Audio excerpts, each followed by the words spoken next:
Therefore, a man leaves his father and his mother and clings to his wife, and they become one flesh. Right? We know this. We hear this at wedding masses all the time, right? Father and deacons, okay, you're familiar with this, and then some. Mass servers, you probably hear this all the time, right?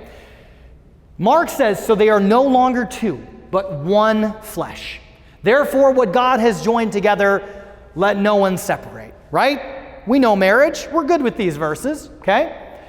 God's love and commitment to ancient Israel in the Old Testament is oftentimes reflected as a marriage, and usually because of problems, okay? So God's frequently talking to the Israelites, and they're being accused by prophets throughout the Old Testament of being adulterous.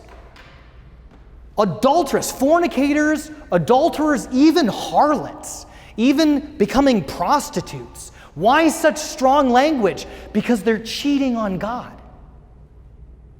One of God's favorite pieces of imagery in the Old Testament is to see his people as if married, as if a bride, as if his beloved, like the Song of Songs talks about, is God's love for his people. And then in the New Testament, that whole imagery stays alive. Jesus, who's his spouse? The church, the bride of Christ, is the imagery that we get in the New Testament. That image stays alive.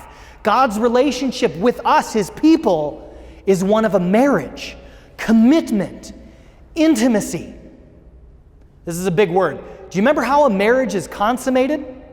You don't have to say it out loud, although I don't see any children here, okay? The Eucharist is both unitive and life-giving.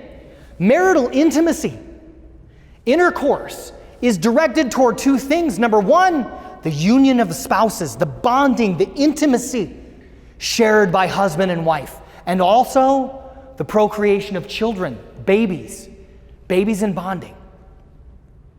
What do marriage and the Eucharist have in common, my friends? They're both intimately connected to these two things. Unitive, bonding, close, intimate relationship. Jesus says, I am one in you and you are one in me. It's like the same language that's used about husband and wife. One in each other, being one flesh. Jesus loves us that intimately. He wants to be that close to you and to me. It's beautiful. Why would he do this? Why would Jesus offer himself this way to us? Many reasons, I suppose, but I want to propose this. It's an act of love. Why do spouses do things for each other? When young men and women are falling in love with each other, maybe even not just young, you could be 40, that's pretty young, I guess, okay? Falling in love with each other, do they act a little silly sometimes?